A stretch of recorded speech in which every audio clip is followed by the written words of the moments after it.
When most people think about rockets, the logic feels almost obvious.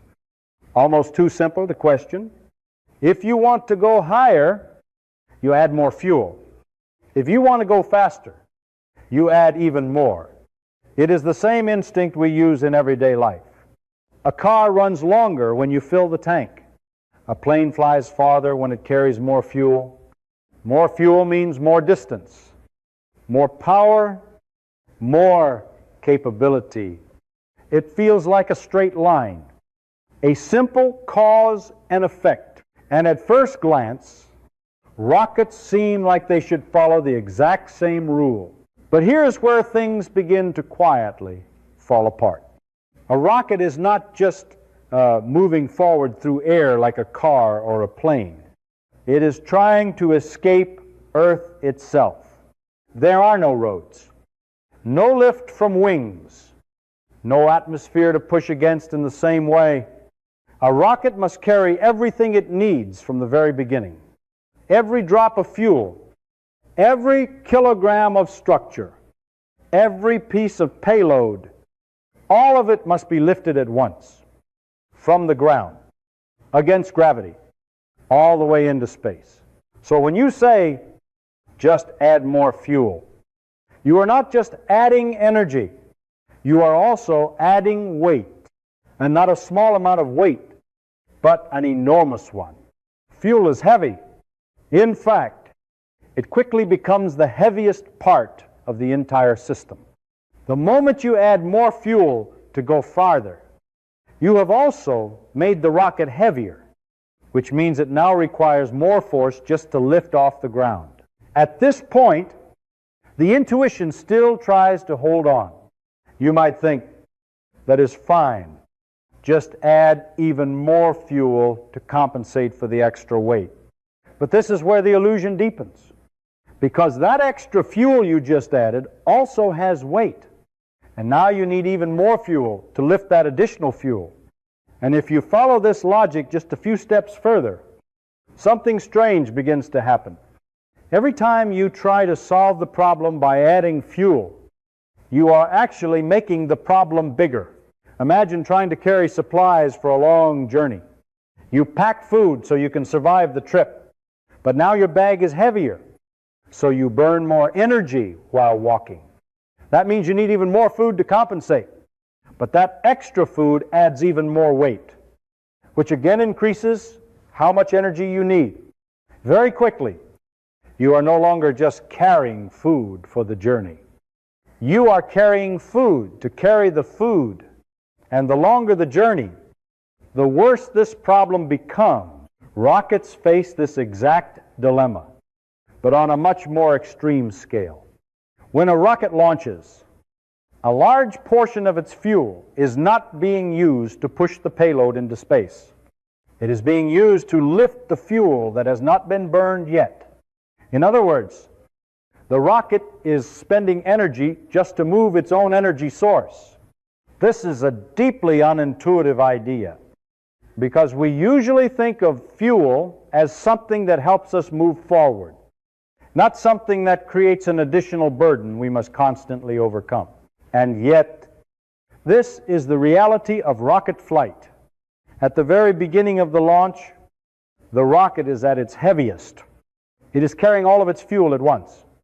The engines must generate enough thrust not only to overcome gravity, but also to accelerate this massive weight upward. As the rocket burns fuel, it becomes lighter, and the job becomes easier. But getting to that point requires an enormous amount of energy up front. So the simple idea of just adding more fuel starts to reveal its hidden flaw. It assumes that fuel only helps, when in fact, fuel also hurts. It gives you the ability to accelerate, but at the same time, it increases the amount you need to accelerate.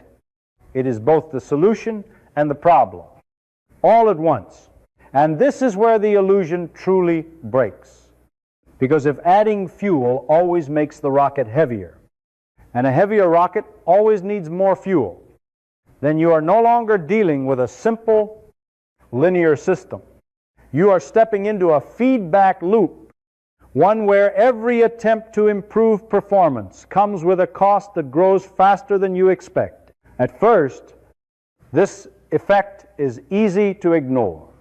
For small increases, it seems manageable. But as you push further, as you try to reach higher speeds and greater distances, the relationship between fuel and performance begins to change dramatically. What once felt like a straightforward solution slowly transforms into a trap. And the deeper you go, the harder it becomes to escape. At this point, the problem starts to sharpen into something much more concrete. It is no longer just an abstract idea that more fuel makes a rocket heavier. It becomes a physical barrier, something you can almost feel pressing down on the launch pad before the rocket even moves. Because weight is not just a number. It is the very thing the rocket must fight against from the very first second. When a rocket sits on the ground, gravity is pulling every kilogram of its mass downward. The engines must produce enough thrust to overcome that force, or the rocket simply does not leave the ground. This creates the first and most unforgiving requirement. Before a rocket can go anywhere, it must already be powerful enough to lift its entire mass, including all the fuel it carries. Now imagine what happens when you add more fuel. The total mass increases, which means gravity pulls harder. To compensate, the engines must generate more thrust. But thrust does not come from nowhere. It comes from burning fuel at a high rate, ejecting mass downward to push the rocket upward. So in order to lift a heavier rocket, you need to burn more fuel per second. But here is where the situation becomes more complicated. You are not just adding fuel to increase total energy. You are also increasing the rate at which that energy must be used. A heavier rocket demands stronger thrust, and stronger thrust demands faster fuel consumption.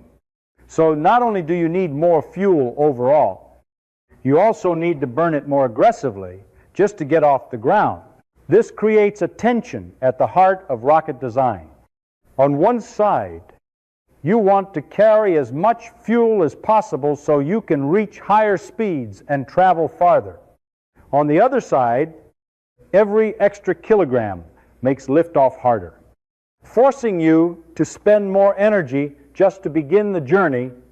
The rocket is caught between these two opposing pressures, and there's no simple way to balance them. To see how extreme this becomes, consider the very beginning of a launch. The rocket is at its maximum mass, fully loaded with fuel. The engines ignite, producing an immense amount of thrust, but for a brief moment, the rocket barely moves. All that power is being used just to counteract gravity and inertia. It is like trying to lift an impossibly heavy object. You push with everything you have, but at first, nothing seems to happen. Only when the thrust slightly exceeds the weight does the rocket begin to rise. And even then, it does not shoot upward instantly. It climbs slowly, almost reluctantly, as if it is struggling against its own mass. This is the cost of carrying so much fuel. The rocket spends a significant portion of its energy just overcoming the burden it brought with it. As the rocket ascends and burns fuel, its mass gradually decreases. This is the one advantage it has. Every second, it becomes lighter, and the same engines now have an easier job. Acceleration increases, and the rocket begins to gain speed more efficiently. But this improvement only comes after an enormous upfront investment of energy, all spent just to get past the initial weight. And this leads to a crucial realization. Not all fuel is equal in its usefulness.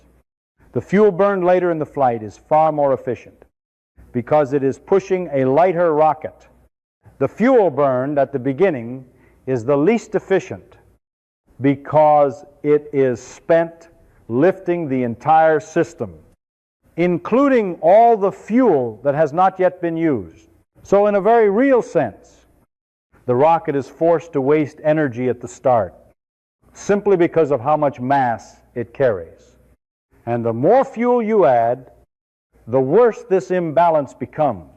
You are increasing the portion of fuel that exists only to support the rest, rather than to directly contribute to reaching space.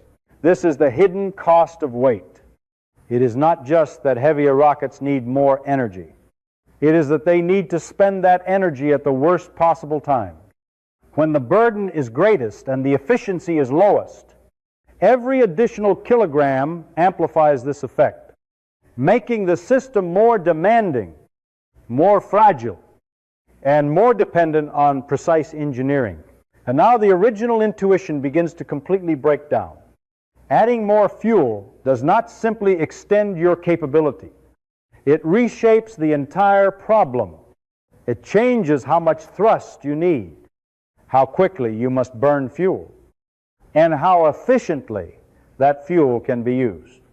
It turns what seemed like a straightforward solution into a delicate balancing act, because at the heart of it all, the rocket is not just fighting gravity.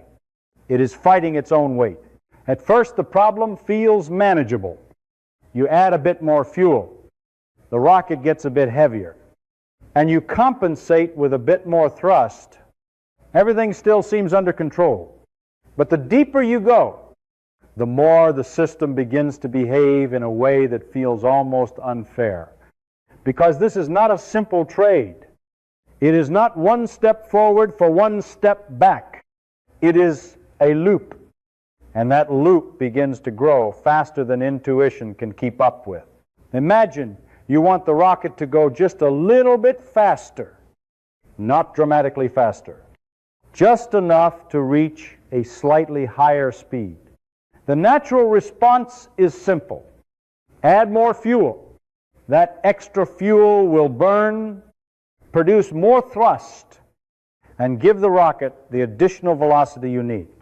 But the moment you add that fuel, you have already changed the starting condition. The rocket is now heavier, which means it needs more energy just to begin the journey. So you adjust again. You add a little more fuel to compensate for the extra weight, but that new fuel also adds weight, which means once again, you are forced to add even more. What started as a small adjustment begins to spiral outward. Each solution creates a new problem, and each new problem requires an even larger solution. This is where the loop reveals itself. You are no longer adding fuel to improve performance. You are adding fuel to support the fuel you just added, and then you're adding more fuel to support that. The purpose begins to blur. Instead of pushing the rocket forward, more and more the system exists just to sustain itself. To make this clearer, think about carrying supplies on an endless journey. You pack food to survive the trip, but that food adds weight. So you need more food to sustain the extra effort.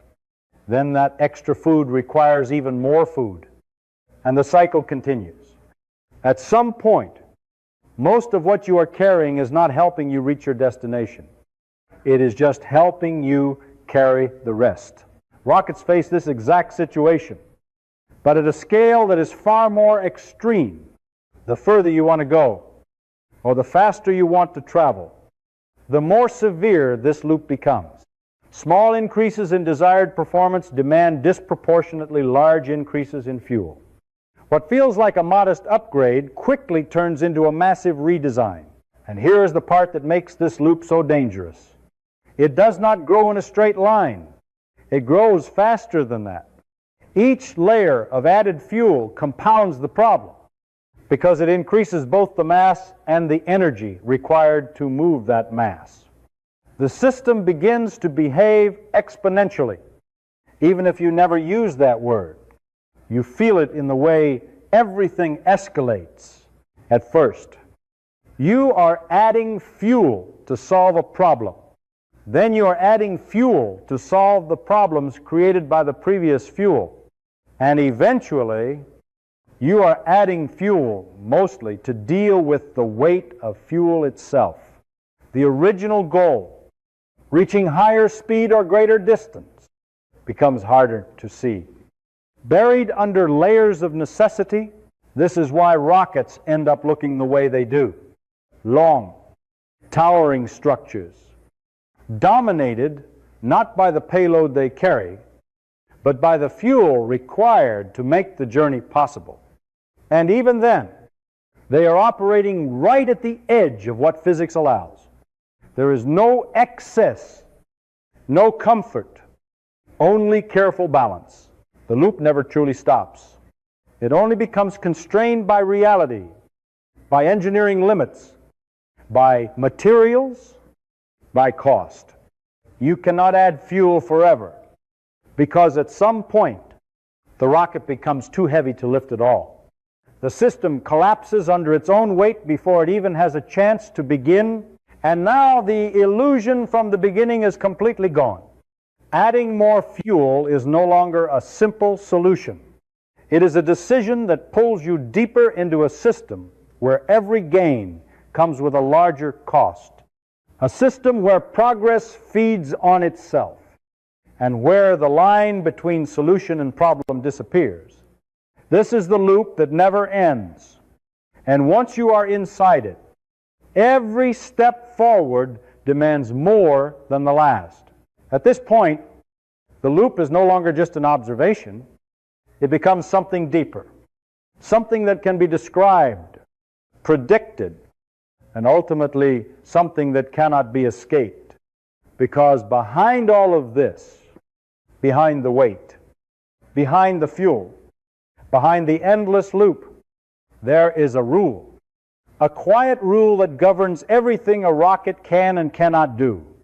This rule is known as the rocket equation. It does not look dramatic at first.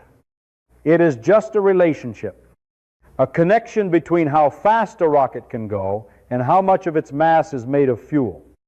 But hidden inside it is a truth that explains everything you have just seen. And more importantly, why the problem keeps getting worse the further you push it. The key idea is not about how much fuel you have, but how much your mass changes during the flight. A rocket starts heavy, full of fuel, and ends lighter after burning it. And the difference between those two states is what determines how much velocity the rocket can gain. Not the total fuel alone, but the ratio between what you start with and what you end with. And this is where the trap reveals itself. If you want to go faster, you need to increase that ratio. You need a much larger starting mass compared to your final mass. In simple terms, you need to carry far more fuel relative to everything else. But increasing that ratio is not easy, because every unit of fuel you add increases the starting mass and makes it harder to push the rocket in the first place. So you push further, you add more fuel, trying to increase the ratio, but the effect is not linear. You do not get double the speed by doubling the fuel. You get far less than you expect. And if you want just a little bit more speed beyond that, the amount of fuel you need begins to explode. This is the core of the trap. Each increase in desired velocity demands a disproportionately large increase in fuel. Small gains become expensive. Moderate gains become extreme. And eventually, even tiny improvements require enormous amounts of additional mass. The system becomes unforgiving. And there is no clever trick inside the equation to change that. It is not a limitation of technology. It is not because engines are inefficient. It is not because materials are weak, even with perfect engines, even with ideal conditions. The structure of the equation itself forces this behavior. It is built into the physics of how rockets work, and suddenly everything from before makes sense. The weight problem, the inefficient early fuel, the endless loop, All of it comes from this one relationship.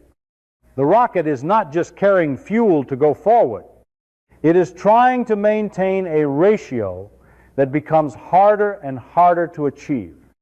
Every extra kilogram pushes the system further away from that goal, even as you try to move closer. This is why rockets are dominated by fuel, not because engineers want them to be, but because the equation demands it. If you do not carry enough fuel, you simply cannot reach the speeds required to stay in orbit or escape Earth. But if you try to carry more, the cost rises faster than you can manage. You are trapped between two realities. Too little fuel, and you fail to reach your destination. Too much fuel, and the rocket becomes too heavy to function efficiently. Somewhere in between is a narrow path where everything barely works. And that path is defined by the equation, and the most unsettling part is how invisible this trap is at first. It hides behind simple intuition, behind the idea that more fuel should always help.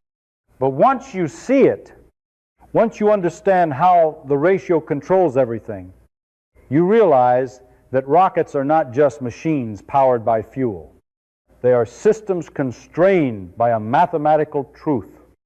And no matter how powerful the engines become, no matter how advanced the technology gets, that truth does not change. The rocket equation is not something engineers solve. It is something they must live with. Once you understand the equation, the shape of a rocket no longer feels surprising. It starts to feel inevitable. What once looked like an engineering choice now reveals itself as a necessity. A rocket is not mostly fuel by accident. It is mostly fuel because it has no other option. If you look at a rocket from the outside, it appears massive, tall. It's a peep and powerful. But what you cannot see is how little of that structure is actually useful payload. The part that carries satellites, supplies, or humans is often just a tiny fraction of the total mass. The rest, the overwhelming majority, exists for one reason: to solve the problem created by the rocket equation. Most of the rocket is fuel, and even more surprisingly, much of that fuel exists just to push other fuel. At the very beginning of the launch, when the rocket is at its heaviest, the engines are burning fuel at an incredible rate. But a large portion of that energy is not going into accelerating the payload toward space. It is being used to lift the fuel that has not yet been burned. The rocket is spending energy just to carry its own energy source upward. This creates a strange and almost counterintuitive structure. The lower parts of the rocket, the largest tanks, the most powerful engines, are not directly helping the payload reach orbit in the way we might expect. Their primary job is to deal with the massive weight of the fuel above them. They exist to solve the worst part of the problem, the beginning, when everything is heavy and inefficient. As the rocket climbs and burns fuel, it becomes lighter, and the situation improves. Less mass means the same thrust produces more acceleration, and the rocket can finally begin to gain speed more effectively. But by this point, a huge portion of the fuel has already been spent, not on reaching space, but on making it possible to even begin the journey. This is why the payload ends up being such a small percentage of the total mass. It is not because engineers want it that way. It is because the system demands it. Every kilogram of payload requires many more kilograms of fuel just to lift it. And those kilograms of fuel require even more fuel to support them. The chain builds on itself, layer by layer, until the final structure is dominated almost entirely by propellant. And the deeper implication is even more striking. There is no easy way to improve this by small adjustments. You cannot simply make the engines a bit stronger or the materials a bit lighter and suddenly carry much more payload. The underlying relationship does not allow for that kind of simple progress. The gains are slow, and the costs rise quickly. This is why rockets look extreme. They are stretched to their limits, optimized in every detail, not for comfort, not for redundancy, but for survival within the constraints of physics. Every part of the structure is carefully calculated, every kilogram accounted for, because even small changes can ripple through the entire system. It also explains why spaceflight is so expensive. You are not just paying to move a payload into orbit. You are paying to move an enormous amount of fuel whose primary job is to move even more fuel. The actual useful mass is only the tip of the system, sitting on top of a massive chain of energy requirements that grows far beyond intuition. So when you see a rocket standing on the launch pad, what you are really looking at is not just a vehicle, but a compromise, a balance between what is possible and what is required, a structure shaped not by design preferences, but by a fundamental constraint that cannot be ignored. And in that sense, a rocket is not mostly fuel because we have not found a better design yet. It is mostly fuel because, given the rules of physics, this is what the solution looks like. By now, the situation seems almost impossible. The rocket must carry enormous amounts of fuel, but that fuel creates the very problem it is trying to solve. And every attempt to improve the system only makes the burden heavier. If you keep following this logic, it feels like there should be no way out, as if rockets should never be able to reach space at all. And yet they do. So the question becomes, how do we escape a trap that is built into the physics itself? The answer is not to break the equation, because that cannot be done. The answer is to change the situation in a clever way, to avoid carrying unnecessary weight for longer than needed. This is where staging comes in, and it is one of the most important ideas in all of rocketry. Instead of building a single massive rocket that carries everything from start to finish, engineers divide the rocket into multiple sections called stages. Each stage has its own engines and its own fuel, and each one is designed to operate for a specific part of the journey. At first glance, this might seem more complicated, but in reality, it is a direct response to the problem we have been building up to at liftoff. The lowest stage ignites, producing enormous thrust to lift the entire rocket.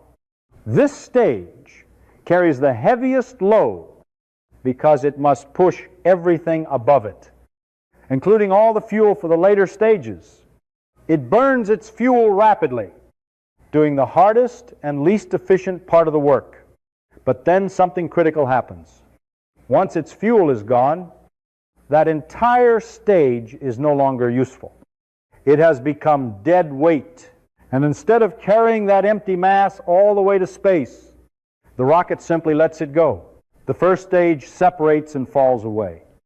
And suddenly the rocket becomes much lighter. Not slightly lighter, but dramatically lighter. A large portion of its structure is gone in an instant. The remaining stages now have less mass to push, which means the same thrust can produce more acceleration. The system has effectively reset itself. Not completely, but enough to escape the worst part of the weight problem. Then the next stage ignites, continuing the journey. But now, under better conditions, it still carries fuel. It still faces the same equation, but it is no longer burdened by the mass of the stage that has already done its job. When this stage finishes, it too is discarded, and the process repeats. What staging does is break the continuous burden into smaller segments. Instead of carrying all the structure and all the empty tanks from start to finish, the rocket sheds weight along the way. It refuses to carry what it no longer needs. And this makes an enormous difference because it directly improves the mass ratio at each step of the journey. But it is important to understand what staging really is. It is not a way to defeat the rocket equation. It does not remove the fundamental limitation. What it does is work around it, reducing the impact of the worst parts of the problem. It is a strategy, not a solution. Even with staging, the rocket is still mostly fuel. It still requires massive energy. It is still constrained by the same relationship between mass and velocity. But without staging, the situation would be far worse. A single-stage rocket would need an impossible amount of fuel to reach orbit, so much that it would collapse under its own weight before it ever left the ground. Staging is the reason rockets can exist in a practical sense. It allows us to operate within the limits instead of being crushed by them. It turns an impossible problem into a barely possible one, and that is enough. When you watch a rocket launch and see sections falling away, it might look dramatic, even wasteful, but in reality, it is one of the most efficient decisions ever made. Every stage that separates is a piece of the problem being removed. Every drop in mass is a step closer to escaping the trap. So we do not overcome the equation. We do not rewrite the rules of physics. We simply find a way to carry less of the problem with us as we climb. At the end of all this, after the fuel, the weight, the loop, and the equation, a deeper truth begins to emerge, something that goes beyond rockets themselves. What makes spaceflight so difficult is not a lack of technology. It is not a failure of engineering. It is the simple fact that escaping Earth is fundamentally hard. Not just hard in practice, but hard by the very rules of physics.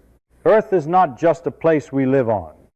It is a massive object with gravity that reaches far into space. Every kilogram on the surface is held tightly by that gravity. And to leave it behind, you must gain an enormous amount of energy. Not a little more, not slightly more, but enough to completely break free from that pull. And that requirement sets the stage for everything that follows.